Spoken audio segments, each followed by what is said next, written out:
नमस्कार, hornbill TV में आपका स्वागत है और मैं आपके साथ प्रिया बिस्ट। बुलेटिन की शुरुआत करते हैं।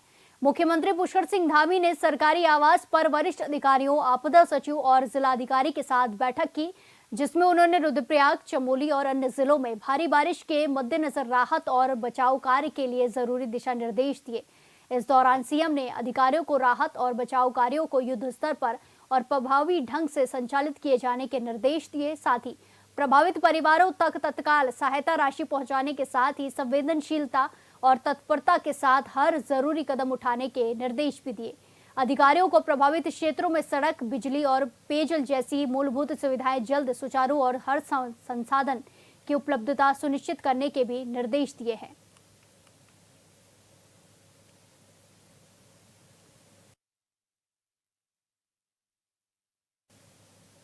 इसी के साथ खबरों में आगे बढ़ते हैं। देहरादून परेड ग्राउंड स्थित बहुउद्देशीय क्रीडा हॉल में मेजर ध्यानचंद जी की जयंती पर राष्ट्रीय खेल दिवस 2025 कार्यक्रम का आयोजन किया गया, जिसमें सीएम पुष्कर सिंह धामी ने मुख्य अतिथि के रूप में शिरकत की। इस मौके पर उनके साथ खेल मंत्री रेखा आर्य, टिहरी सांसद माला राज्य लक्ष्मी शाह भी मौजूद रही।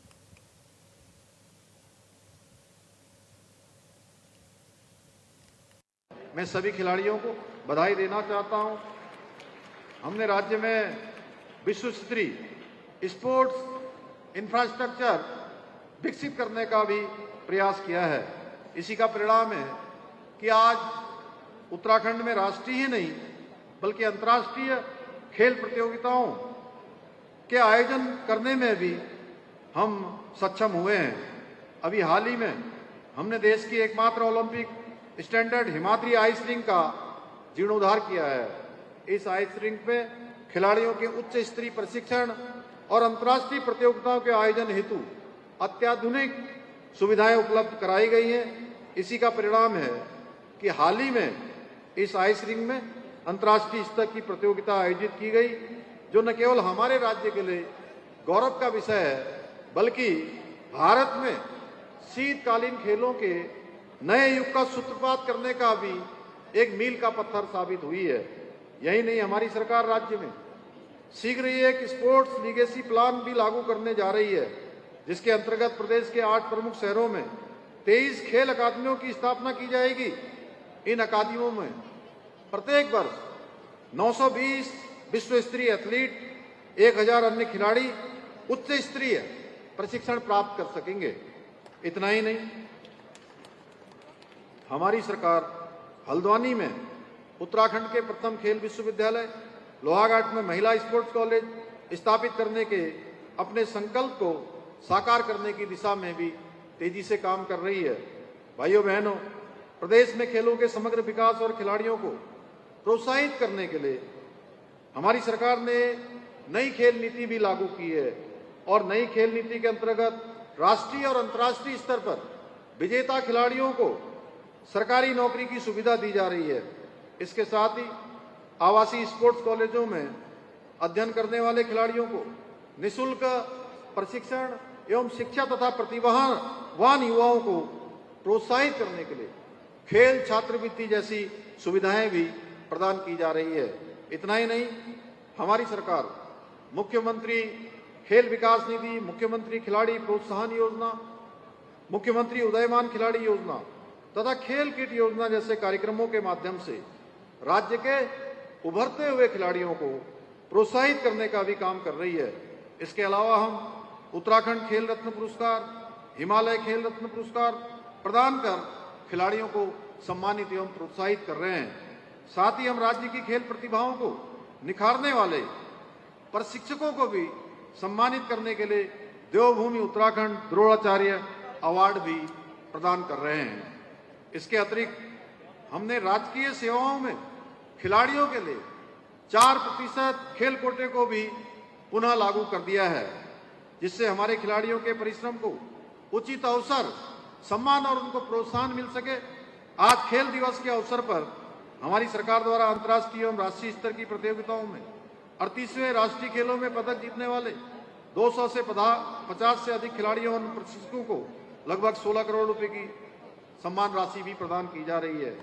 आज सम्मानित हो रहे खिलाड़ियों में पेरिस ओलंपिक 2024 में प्रतिभाग करने वाले हमारे 3 खिलाड़ी मनदीप कौर, अमीषा रावत और मनोज सरकार को भी हमारी सरकार द्वारा 50-50 लाख रुपए की धनराशि प्रदान की जा रही है। इसी प्रकार अंतर्राष्ट्रीय प्रतियोगिताओं में स्वर्ण पदक जीतकर देश का गौरव बढ़ाने वाले शौर्य सैनी अभिनव देसवाल को भी 30-30 लाख रुपए की सम्मान राशि से पुरस्कृत किया जा रहा है। इसके अलावा आज हम मुख्यमंत्री उदयमान खिलाड़ी उन्नयन योजना के अंतर्गत 3900 खिलाड़ियों तथा मुख्यमंत्री प्रोत्साहन योजना के अंतर्गत 2199 खिलाड़ियों को प्रतिमाह मिलने वाली उनकी छात्रवृत्ति की लगभग 5.5 करोड़ रुपए की भी राशि प्रदान कर रहे हैं। मैं अपने प्रदेश के सभी युवा खिलाड़ियों से यही कहूंगा कि आप लोग पूरी लगन के साथ और पूरी मेहनत के साथ अपने सपनों को साकार करने के लिए आगे बढ़ते रहें। आपके सपनों को पंख लगाने के लिए और आपको हर संभव सहायता प्रदान करने के लिए हमारी सरकार हमेशा आपके साथ खड़ी है। आपके साथ कदम से कदम मिलाकर, आपके साथ कंधे से कंधा मिलाकर जो भी संभव सहयोग होगा उस सहयोग करने के लिए हम तैयार हैं। साथियों, भारत ने वर्ष 2030 में राष्ट्रमंडल खेलों की मेजबानी के लिए प्रयास शुरू कर दिए हैं। इसलिए मैं इस अवसर पर खेल विभाग एवं युवा खिलाड़ियों से भी आह्वान करना चाहता हूं कि अभी से इसकी तैयारियों में जुट जाएं। भाइयों बहनों, हमारी सरकार खेलों को राष्ट्र निर्माण और युवा सशक्तिकरण का माध्यम मानकर उत्तराखंड को अन्य क्षेत्रों की भांति खेलों के क्षेत्र में भी देश का अग्रणी राज्य बनाने के अपने विकल्प रहित संकल्प के साथ काम कर रही है। और मुझे पूरा विश्वास है आप सभी हमारे इस संकल्प को पूरा करने में इसी प्रकार अपनी मेहनत और काबिलियत द्वारा उत्तराखंड का नाम भारत में ही नहीं बल्कि पूरे विश्व के अंदर रोशन करते रहेंगे। भाइयों बहनों, आज के अवसर पर चूंकि मैं 23 खेल अकादमी की स्थापना हम करने जा रहे हैं, इसके साथ ही परेड ग्राउंड में एथलेटिक्स सिंथेटिक एक ट्रैक बनाया जाएगा। मैं इसकी भी घोषणा करता हूं। पेविलियन ग्राउंड के फुटबॉल ग्राउंड में सिंथेटिक फुटबॉल टर्फ भी लगाया जाएगा। इसी विश्वास के साथ एक बार आप सभी को पुनः खेल दिवस की बहुत बधाई देते हुए, शुभकामनाएं देते हुए मैं अपनी बात को समाप्त करता हूं। इसी के साथ खबरों में आगे बढ़ते हैं। मुख्यमंत्री पुष्कर सिंह धामी ने वीडियो कॉन्फ्रेंसिंग के जरिए रुद्रप्रयाग जिलाधिकारी प्रतीक जैन से आपदा प्रभावित क्षेत्रों की स्थिति और राहत बचाव कार्यों की जानकारी ली। डीएम ने बताया कि इलाके की स्थिति गंभीर है, कई गांव प्रभावित हुए हैं और करीब 15 परिवार प्रभावित बताए जा रहे हैं। भारी बारिश के और अचानक आए मलबे से एक बस दब गई थी। हालांकि चालक और कंडक्टर सुरक्षित बाहर निकल आए, लेकिन दुकानों में मौजूद 10 से 12 लोगों के मलबे में दबे होने की आशंका है। गुप्तकाशी से करीब 20 किलोमीटर दूर इस क्षेत्र में लगातार बारिश से बचाव कार्यों में बाधा आ रही है। फिर भी पुलिस प्रशासन और राहत दल मौके पर जुटे हुए हैं और जल्द ही स्थिति पर काबू पाने की कोशिश की जा रही है।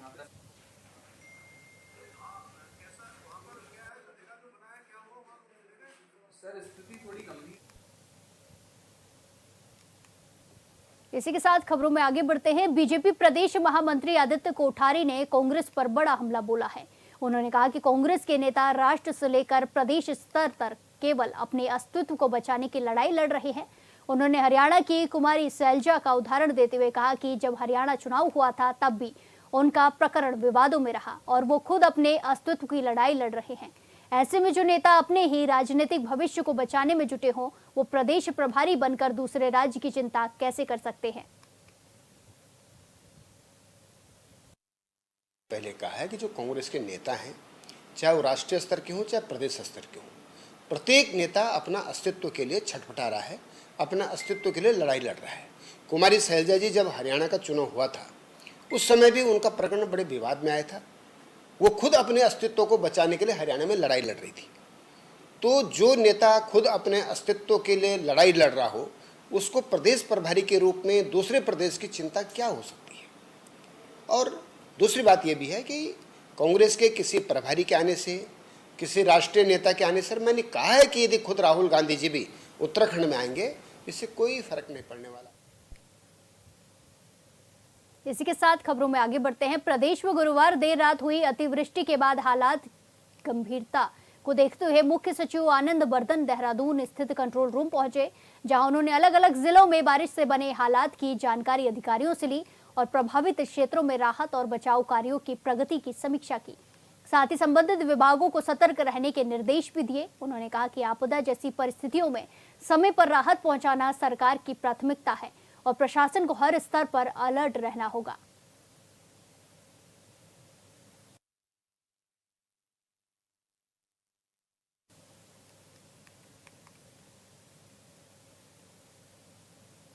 देहरादून स्थित सचिवालय सभागार में विभागीय योजनाओं की समीक्षा बैठक हुई। इस दौरान कैबिनेट मंत्री रेखा आर्य ने एकल महिला स्वरोजगार योजना के तहत आवंटित बजट का 100% इस्तेमाल करने के निर्देश दिए। उन्होंने बताया कि योजना को प्रदेश भर में अच्छा रिस्पांस मिल रहा है और अब तक 1600 से अधिक आवेदन आ चुके हैं। पहले साल 2000 महिलाओं को लाभ देने का लक्ष्य रखा गया है। इस योजना के तहत एकल महिलाओं को स्वरोजगार के लिए सरकार 75% तक का अनुदान देगी। साथ ही बैठक में मंत्री ने आंगनबाड़ी कल्याण कोष से मिलने वाली राशि बढ़ाने का प्रस्ताव तैयार करने और आंगनबाड़ी केंद्रों में पेयजल, शौचालय, विद्युतीकरण और गैस कनेक्शन जैसी सुविधाएं उपलब्ध कराने के निर्देश भी दिए। उत्तराखंड में युवाओं की स्किल्स को वैश्विक रोजगार परक बनाने को लेकर सरकार इस ओर लगातार कदम बढ़ा रही है। इसी क्रम में आज देहरादून के दून यूनिवर्सिटी में भारत जर्मन सहयोग के अंतर्गत लेटर ऑफ इंटेंट पर जर्मन डेलीगेट्स को बुलाया गया। इस दौरान कैबिनेट मंत्री सौरभ बहुगुणा भी मौजूद रहे। उन्होंने कहा कि उत्तराखंड सरकार का ये प्रयास है कि दुनिया में जहां भी स्किल की आवश्यकता पड़े उस स्किल के जरिए उत्तराखंड के युवाओं को विदेशों में भी रोजगार दिया जाए। देखिए, अपार संभावना है। सबसे पहले मैं जर्मन डेलीगेट्स का यहाँ पर स्वागत करता हूँ अपनी देवभूमि में। और एक कोशिश है उत्तराखंड सरकार की कि पूरे विश्व में जहाँ पर भी स्किल की ज़रूरत हो, जहाँ पर भी बच्चों के जॉब्स की रिक्वायरमेंट हो, उत्तराखंड का बच्चा वो पूर्ण कर सके। उसके लिए हमने आज जर्मनी के साथ यहाँ पर एक कॉन्फ्रेंस रखी है और कल जो है एक लेटर ऑफ इंटेंट माननीय मुख्यमंत्री जी के सामने साइन होगा, जहाँ पे कुछ फील्ड्स हैं, चाहे वो हेल्थ केयर की फील्ड हो, चाहे वो ऑटोमोटिव की फील्ड हो, चाहे वो इंडस्ट्री 4.0 की फील्ड हो, जहाँ पे जर्मन एक्सेल करते हैं, उन फील्ड्स में हमारे बच्चों को अपॉर्चुनिटी मिले। उसके लिए हमने यहाँ पर बच्चों को जर्मन लैंग्वेज सिखाएंगे और उसके बाद सिखाने के बाद जो 3 यहाँ पर मेयर्स आए हैं उनके जो, क्योंकि गेटवे टू यूरोप है फ्रैंकफर्ट और हम चाहते हैं कि वहाँ पर काफ़ी अपार संभावनाएं जॉब्स की हैं भी, तो हमने अपने बच्चों को जर्मन सिखा के और वहाँ के जॉब्स में उनका कहीं ना कहीं इंडक्शन हो, उसके लिए कोशिश है सरकार की। जहाँ तक आपने बोला संभावनाएं, सिर्फ जर्मनी नहीं, हमने पिछले कुछ सालों में जापान भी अपने बच्चों को भेजा है, उनको जापानीज़ लैंग्वेज में ट्रेन करके। हमने लगभग अभी तक 32 बच्चों को हम जापान भेज चुके हैं। 30 बच्चे हमारे इस साल और जाएंगे, जो कि 1.25 लाख से 2 लाख रुपए की तनख्वाह पे वहाँ पे। पीएम मोदी के आह्वान पर प्रदेश में भी स्वदेशी अपनाओ अभियान की शुरुआत हो गई है। बीजेपी प्रदेश अध्यक्ष महेंद्र भट्ट ने अभियान को तेजी से आगे बढ़ाने पर जोर दिया। साथ ही कांग्रेस नेता हरक सिंह रावत समेत कांग्रेस के कानून व्यवस्था के सवाल पर भी करारा जवाब दिया है। प्रदेश अध्यक्ष और राज्यसभा सांसद महेंद्र भट्ट जी हमारे साथ मौजूद हैं। सर, स्वदेशी अपनाओ जिस तरह से नारा भी दिया जा रहा है, प्रधानमंत्री नरेंद्र मोदी ने इसका आह्वान भी किया, किस रूप में अब आप लोग प्रदेश में भर में भी इसको अपनाने के लिए कवायद चला रहे हैं? देखिए, उत्तराखंड देवभूमि के साथ साथ योग भूमि है, आयुर्वेद की भूमि है और हमने हमेशा स्वदेशी को ही महत्व दिया है। देश के माननीय प्रधानमंत्री जी जब किसी आह्वान को करते हैं, वो देश के विकास से जुड़ा आह्वान होता है और मैं कह सकता हूँ कि कल ही मोदी जी ने आह्वान किया और हमारे प्रदेश के माननीय मुख्यमंत्री जी मेरे द्वारा कल जो देहरादून का सबसे प्रसिद्ध बाजार है पलटन बाजार, उस पलटन बाजार में हमने व्यापारियों से अनुरोध किया है स्वदेशी वस्तुओं की बिक्री हो और वहाँ पर हमने स्टिकर लगाकर इस आह्वान को और बल देने का काम किया है। धीरे धीरे ये संदेश उत्तराखंड देवभूमि के प्रत्येक दुकान तक पहुँचेगा, हर व्यक्ति तक पहुँचेगा और मैं कह सकता हूँ उत्तराखंड देवभूमि के लोग स्वदेशी अपनाते थे, स्वदेशी अपनाएंगे और देश को विकसित राष्ट्र के रूप में खड़ा करेंगे। सर, एक वोट चोरी का जो अभियान है वो राहुल गांधी चला रहे हैं अलग अलग प्रदेशों में भी, किस रूप में आप उसको देख भी रहे हैं, क्योंकि केंद्र में आप भी बैठते हैं? देखिए, हार की बौखलाहट के बाद जनता के बीच में क्या संदेश दिया जाए, इसके लिए कांग्रेस नए नए प्रयोग करने का प्रयास कर रही है। हर प्रयोग में कांग्रेस विफल होती है। देश के अंदर जो निर्वाचन आयोग है स्वायत्त संस्था है। स्वायत्त संस्था जब कोई निर्णय करती है नए मतदाता बनाने का, नए वोटर को कटाने का, उसमें राजनीतिक दलों को इन्वॉल्वमेंट करती है। BLA जो 1 है, BLA 1 से बूथ स्तर पर मतदाताओं की सूची तैयार की जाती है। कौन व्यक्ति जीवित नहीं है उसका मत कटता है, कौन विदेशी उसका मत कटता है। अगर बिहार जैसे राज्य के अंदर और दूसरे राज्यों के अंदर अगर नए मतदाता का जो सर्वेक्षण का कार्य चल रहा है, तो मैं कह सकता हूँ इसमें राजनीतिक दलों को सहयोग करना चाहिए। कांग्रेस अभी से अपनी हार के लिए माहौल तैयार कर रही है, क्योंकि हार जब निश्चित होती है तो पहले से क्या उसके लिए रास्ता ढूंढा जाए, हार को कैसे समेटा जाए, उसके लिए कांग्रेस का एक कार्यक्रम है। और मैं दावे से कह सकता हूँ कि कांग्रेस कहाँ नहीं घूमी, महाराष्ट्र के अंदर राहुल गांधी जी कहाँ नहीं घूमे, यूपी उत्तर प्रदेश के अंदर मुलायम सिंह के बेटे अखिलेश के साथ कितना उन्होंने दौरा किया है, लेकिन जनता सत्य को समझती है। अब जनता पढ़ी लिखी हो गई है। बिहार जैसा राज्य जो शैक्षिक क्षेत्र के अंदर अपना एक प्रमुख स्थान रखता है, वहाँ के लोगों ने भी सोच लिया है कि आनी तो भाजपा ही है, और भाजपा को लाने के लिए हम सब संगठन की ओर से भी कार्यकर्ता प्रयास करेंगे। बस जिस तरह से आपदा जैसे हालात उत्तराखंड में बने, और क्योंकि केंद्र की ओर से भी लगातार सहायता राशि उपलब्ध कराई जा रही है, आप लोग भी मिले प्रधानमंत्री जी से भी, गृह मंत्री से भी, किस तरह का आश्वासन मिला है और कितनी सहायता जो है उत्तराखंड को मिल पा रही है? देखिए, उत्तराखंड के अंदर ही नहीं बल्कि देश के अनेकों जो हिमालयी राज्य हैं, सब जगह आपदा इन दिनों आई है। इस वर्ष अधिकतर आपदा आई है। हमारे थराली का विषय हो, कल हाल का विषय हो, चाहे धराली का विषय हो, इससे पहले का विषय, तो मैं कह सकता हूँ कि हमने अपेक्षा भी नहीं की इस प्रकार से वहाँ पर जो क्षति हुई है। और माननीय प्रधानमंत्री जी लगातार इस सब क्षतियों पर नज़र रखे हुए हैं, और निश्चित रूप से मैं कह सकता हूँ कि उत्तराखंड के अंदर किसी पर कोई कमी नहीं होगी। माननीय मुख्यमंत्री घोषणा भी की है कि जोशीमठ के तर्ज पर ही सभी आपदाओं की धनराशि दी जाएगी। पौड़ी के लिए भी आज विधिवत रूप से उनके द्वारा घोषणा हुई है। मैं मुख्यमंत्री जी का आभार व्यक्त करता हूँ। और क्योंकि आपदा कोई निर्मित कोई पक्ष नहीं है, देव निर्मित का एक पक्ष है, जिसका समाधान निकालने के लिए सभी राजनीतिक दलों के लोगों को भी सकारात्मक रूप से सोचना चाहिए।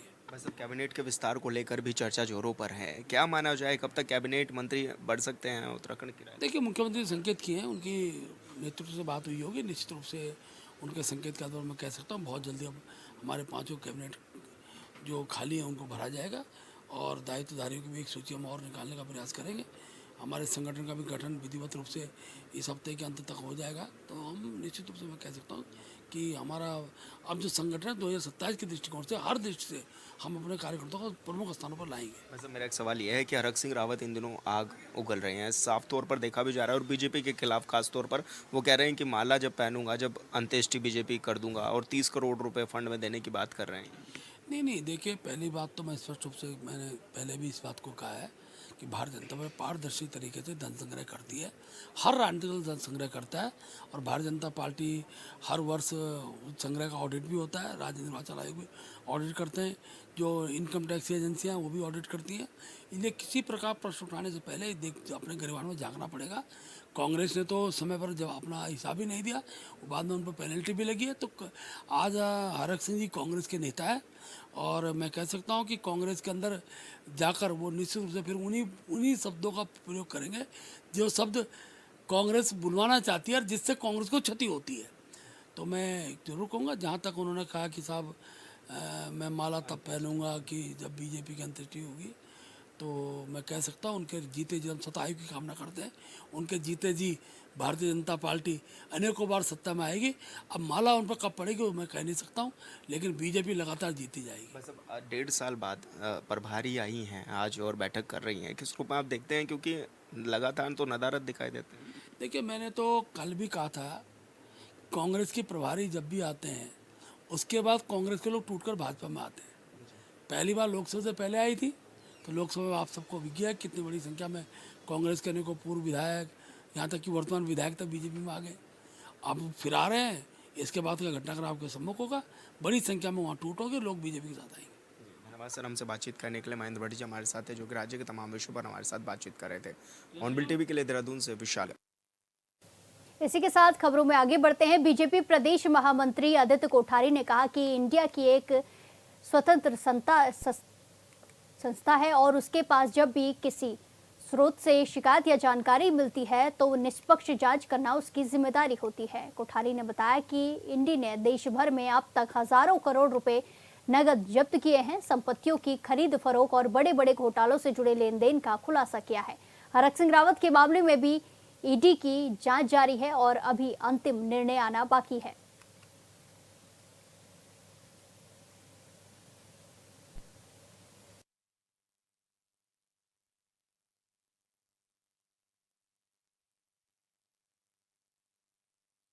देखिए, ईडी एक स्वतंत्र संस्था है और ईडी के पास जब कहीं किसी स्रोत से कोई शिकायत पहुंचती है या कोई जानकारी पहुंचती है तो निश्चित रूप से एक निष्पक्ष जांच करने की जिम्मेदारी ईडी की बनती है। देश भर में हजारों करोड़ रुपए ईडी के माध्यम से नगद जब्त किया गया, हजारों करोड़ रुपए की संपत्तियों की खरीद फरोख्त की जानकारी ईडी ने प्राप्त की है और बड़े बड़े घोटालों में जो लेन देन हैं ऐसे लेन देनों को भी ईडी ने पकड़ा है। हरक सिंह रावत जी के प्रकरण पर भी ईडी ने जांच की है। अभी ईडी का अंतिम निर्णय आया नहीं है, मुझे लगता है अभी ईडी की जांच गतिमान है और माननीय हरक सिंह रावत जी जिस प्रकार से आजकल कई विषयों पर अपने बयान दे रहे हैं तो मुझे लगता है कि वो भारतीय जनता पार्टी में आने का उनका कुछ मन बन रहा है। लेकिन मेरी सुझाव है, मेरी सलाह है उनको कि अगर वो भारतीय जनता पार्टी में आना चाहते हैं तो उनको सक्षम स्तर से और एक सही माध्यम से उनको अपनी बातचीत करनी चाहिए। भारतीय जनता पार्टी को उनकी आवश्यकता होगी तो लेगी और उनकी आवश्यकता नहीं होगी तो उस पर विचार हमारा नेतृत्व करेगा। लेकिन मुझे उनकी आजकल की बयानबाजी से लग रहा है कि वो भारतीय जनता पार्टी में आने का लगभग ऐसा विचार कर रहे हैं। के साथ खबरों में आगे बढ़ते हैं। कांग्रेस प्रदेश प्रवक्ता प्रतिमा सिंह ने बीजेपी पर करारा वार किया है। उन्होंने कहा कि बीजेपी की स्थिति अब खिसियानी बिल्ली खंबा नोचे जैसी हो गई है और कांग्रेस की प्रदेश प्रभारी कुमारी शैलजा से भी बीजेपी को तकलीफ हो रही है, जबकि ये हमारा आंतरिक संगठनात्मक मामला है। उन्होंने सवाल उठाते हुए कहा कि पीएम मोदी ने पिछले 11 सालों में कितनी बार जनता के सवालों के जवाब दिए हैं। उन्होंने दावा किया कि कुमारी शैलजा ने मीडिया से खुलकर बात की और सवालों के जवाब भी दिए। साथ ही उन्होंने तंज कसते हुए कहा कि जब मन में चोर होता है तभी नेता मीडिया से बचते हुए नजर आते हैं। भारतीय जनता पार्टी की आज स्थिति ये हो चुकी है कि खिसियानी बिल्ली और खंबा नोचे। अब हमारी जो है प्रभारी कुमारी शैलजा जी आ रही हैं, उसमें भी भारतीय जनता पार्टी को तकलीफ है। अरे हमारी प्रभारी, हमारा संगठन, आपसे क्या मतलब है? और रही बात उन्होंने मीडिया से क्या बोला, क्या सवाल लिए, क्या जवाब दिए, इससे भी मुझे लगता है भारतीय जनता पार्टी को कोई मतलब नहीं होना चाहिए। पर क्योंकि उन्होंने सवाल खड़े किए हैं तो उस सवाल का जवाब देना हमारी जिम्मेदारी बनती है। भारतीय जनता पार्टी के लोगों से ये पूछना चाहती हूँ कि देश के जो प्रधानमंत्री हैं वो भारतीय जनता पार्टी से ही ताल्लुक रखते हैं। उन्होंने जो है पिछले 11 सालों में कितनी बार मीडिया से रूबरू होने का कार्य किया है, कितनी बार उन्हें उनके सवालों के जवाब देने का कार्य किया है। बल्कि क्योंकि प्रधानमंत्री की तो ये जिम्मेदारी बनती है कि आप जनता के सवालों के जवाब दें, क्योंकि पत्रकार वही पूछता है जो जनता के मन में होता है। क्योंकि मोदी जी तो सिर्फ मन की बात करते हैं, जन की बात सुनते नहीं और पत्रकारों की भी नहीं सुनते। तो इसी क्रम में अगर आप हमारे प्रदेश प्रभारी पे सवालिया निशान लगा रहे हैं कि उन्होंने मीडिया को जवाब नहीं दिया, तो उनके जानकारी के लिए बता दूं कि बाकायदा मीडिया से उन्होंने वार्ता करने का कार्य किया है, मीडिया बंधुओं के सवालों के जवाब भी देने का कार्य किया है और बिल्कुल अपनी बात उन्होंने बेबाकी से रखी है। इसी के साथ खबरों में आगे बढ़ते हैं। वरिष्ठ पुलिस अधीक्षक देहरादून के निर्देश पर थाना क्षेत्रों में लगातार छात्र छात्राओं से संवाद कार्यक्रम चल रहे हैं। इसी क्रम में थाना प्रेम नगर क्षेत्र स्थित उत्तरांचल यूनिवर्सिटी में दून पुलिस की अनुशासन पाठशाला लगी।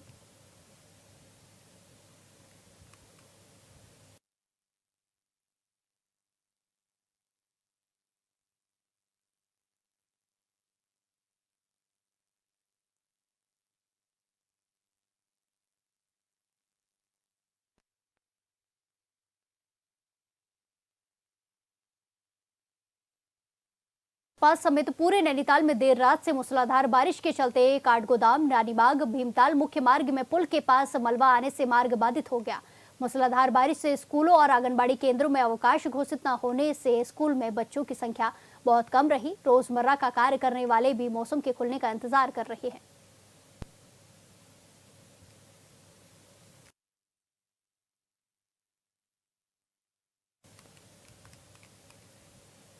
चमोली और रुद्रप्रयाग में हो रही बारिश के कारण पौड़ी जिले की सीमा में अलकनंदा नदी का जलस्तर काफी बढ़ गया है। कलियाड़ी सौड़ से करीब 1 किलोमीटर आगे मिनी गोवा बीच पर नदी का पानी बद्रीनाथ राष्ट्रीय राजमार्ग तक पहुंच गया, जिससे सड़क जलमग्न हो गई। सुरक्षा के दृष्टिगत पुलिस ने इस मार्ग पर यातायात रोक दिया है। श्रीनगर से रुद्रप्रयाग की ओर जाने वाले वाहनों को वरासू के पास सुरक्षित स्थान पर रोका जा रहा है, जबकि कुछ वाहनों को कलियाड़ी सौड़ पुलिस चौकी पर रोक कर रखा गया है। इस बुलेटिन में फिलहाल के लिए इतना ही। बाकी तमाम खबरों के लिए देखते रहिए हॉर्नबिल टीवी। नमस्कार।